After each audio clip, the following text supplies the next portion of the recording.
Good morning, gorgeous ones. How are we? I'm just going to adjust a little bit of a screen over here. That's better. Tuesday morning, a little bit after 8. I'm in my hoodie because it is bloody freezing. And poor Melbourne, if you're from Melbourne, feel sorry for us because we've had not only the world's longest lockdown, we're now entering some sort of winter. So yesterday was like 10 degrees, hail. Sunday, I looked out my window here and the whole of my garden was covered in hail. Anyway, so here I am, still getting, I've had such good use out of this hoodie, I cannot tell you. I never thought I would wear it so much.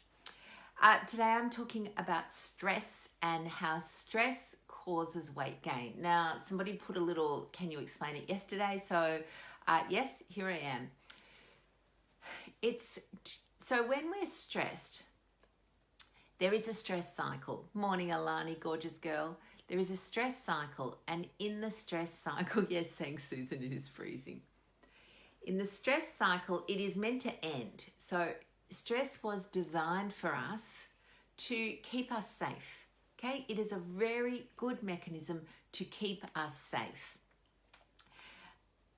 Liz, while you're here, I ordered one of those bath sheets, towel sheets. Anyway, I'm going to wear that tomorrow morning, and I'll tell you all about that later. But stress is a cycle designed to keep us safe. So when we feel stressed, it's really interesting. I now say to my brain, you're trying to keep me safe. What's going on? Not, because what we tend to do is go, oh my God, I feel so stressed. I feel so overwhelmed. I don't know what I'm doing. And we sort of we have this internal dialogue that is actually a bit like a chicken running around with its head cut off. Oh God, I feel terrible. I'm so stressed. My heart's racing. And I do this now. I go, because I feel mine. Everyone feels it differently, but I feel mine in the pit of my stomach. It's where I know where I'm getting a bit stressed. I have this feeling. And stress is always felt in the body. So really good to start identifying that so that you can catch yourself early before you turn into chicken frenzy. So I go, okay. Thank you, brain. You're trying to keep me safe. What is going on? So that's the first thing to be aware of. Now, remember, because what it used to happen was we'd have a scenario and it was always to keep us safe from a threat. That's what stress is, keeping you safe from a threat. And then the threat would pass because that's how we lived. And then we would have the closing phase of that stress, which is that rest and digest that Mary talks about so beautifully. But in our modern day, this is what happens. We just spend all our time in chicken frenzy. We lurch from one catastrophe to another, and we don't ever close the loop. So we spend all of our time with higher levels of cortisol than we would normally have. Now, cortisol has a lot of jobs, and one of its jobs is to increase blood glucose.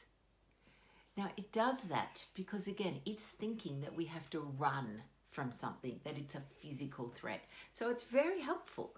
If you need to run, you need fuel, and that's what our cortisol does. Tells the liver, make glucose so she can run. Thank you very much. Except that we're not running. We're lying in bed worrying about something that's going to happen, that we think is going to happen today. Or we're there rehashing the day's events. Or we're there going, oh my God, look at my to-do list. It's got 50 things on it and I've only got half an hour to do them all in.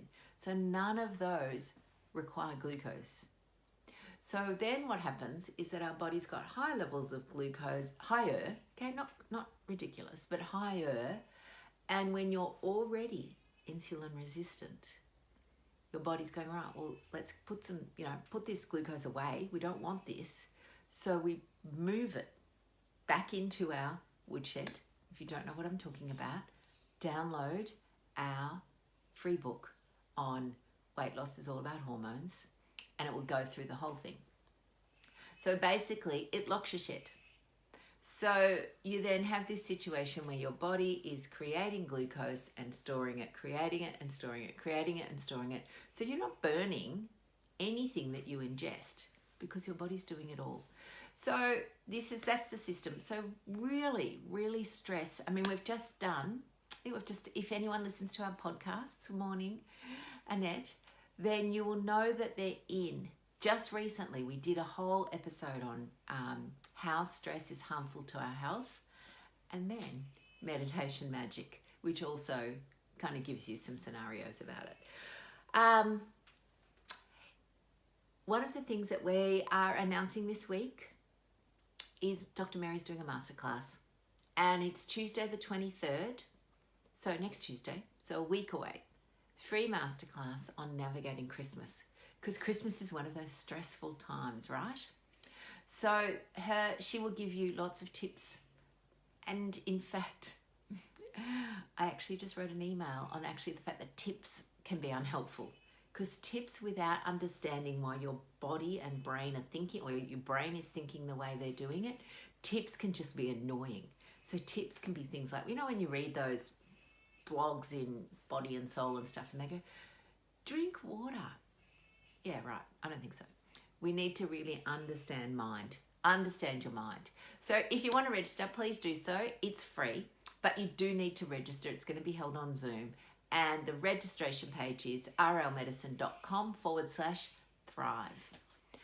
That's it for this morning, my loves. Hopefully that's been helpful.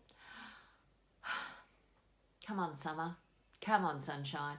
We can do it. I think Thursday's going to be 25 down here. Hooray. But anyway, as I said, best news is I'm getting good value out of this hoodie. I never thought I would wear it so much. Have a wonderful, wonderful day, and I will see you all tomorrow morning. Bye, darlings. Bye, Lisa Marie.